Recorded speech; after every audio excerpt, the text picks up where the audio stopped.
ప్రసారాల ఆందోళనకర విచారణ సందర్భంగా సుప్రీంకోర్టు వ్యాఖ్య, కేంద్రానికి నోటీసులు జారీ, ఓటీటీ వేదికలు, సామాజిక మాధ్యమాలు విశృంఖల లైంగిక దృశ్యాలతో కూడిన అశ్లీల ప్రసారాలు ఎంతో ఆందోళన కలిగిస్తున్నాయని సుప్రీంకోర్టు సోమవారం పేర్కొంది.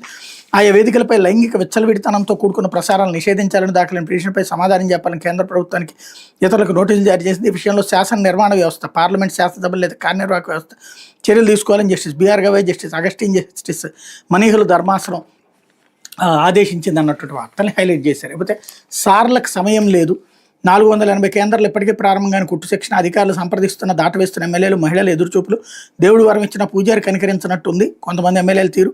బీసీ, ఈడబ్ల్యూఎస్ వర్గాలకు చెందిన మహిళలకు ఉద్దేశించిన ఉచిత కుట్టు శిక్షణ కేంద్రాలు ప్రారంభించేందుకు వాళ్ళకి సమయమే దొరకడం లేదు. రాష్ట్ర స్థాయిలో టెండర్ల ప్రక్రియ పూర్తి 175 నియోజకవర్గాల పరిధిలో సుమారు 680 శిక్షణ కేంద్రాలు ఏర్పాటు చేసి 20 రోజులు గడుస్తున్నా ఇప్పటికే ఇంకా 480 చోట్ల శిక్షణ ప్రారంభం కాలేదు. శిక్షణ ప్రారంభించాలని కలెక్టర్లు ఎమ్మెల్యేలను సంప్రదిస్తున్న రకరకాల కారణాలు చూపి సమయం ఇవ్వకుండా దాటవేస్తున్నారు. కొన్ని ప్రాంతాల్లో తాము చెప్పిన ఎన్జీఓలకు కుట్టు శిక్షణ అందించే బాధ్యతలు అప్పగించాలని ఎమ్మెల్యేలు ఒత్తిడి చేస్తున్నారు. ప్రధానంగా శ్రీకాకుళం, పార్వతీపురం, మన్యం, గుంటూరు, వైఎస్ఆర్, కడప తదితర జిల్లాల్లో ఈ పరిస్థితి ఎక్కువగా ఉంది. దీంతో ఏం చేయాలో తెలియక అధికారులు తలలు పట్టుకుంటున్నారు. అదే మన రాజకీయ పరిపాలన అంటే ఎట్లాగే ఉంటుంది. అధికారుల చేతికి అప్పచెప్తే వాళ్ళు ఈ పాటికి సెట్ చేసేవాడు. అధికారులకు కాకుండా ప్రతి దాంట్లో రాజకీయ స్వార్థమే కావాలి అనుకుంటే క్రమంగా చివరికి ప్రజలకు దూరం అయ్యేటటువంటి పాలన నడుస్తోంది. లేకపోతే